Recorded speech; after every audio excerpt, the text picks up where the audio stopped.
Hello guys, in this video I'm going to show you how to upload images to YouTube. But first of all, I just want to mention, please don't forget to subscribe to my channel, because at 10,000 subscribers I'm going to show you my whole YouTube revenue statistics and my growth strategy, how to make money online. So let's jump into it. First, open the YouTube app, and here if you want to upload images to your community, you just have to tap on the plus icon on the middle of the screen, which you use for uploading videos. But now you don't have to choose the upload video option, but you have to tap on the create post.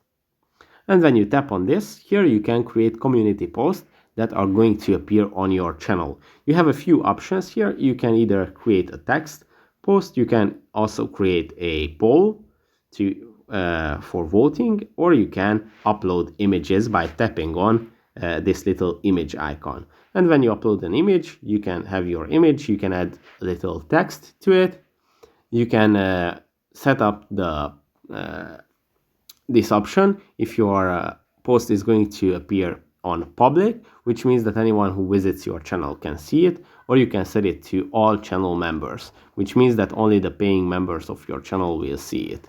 And you can also set up a timer to schedule your post, and this way your post is going to be live at a certain specific moment.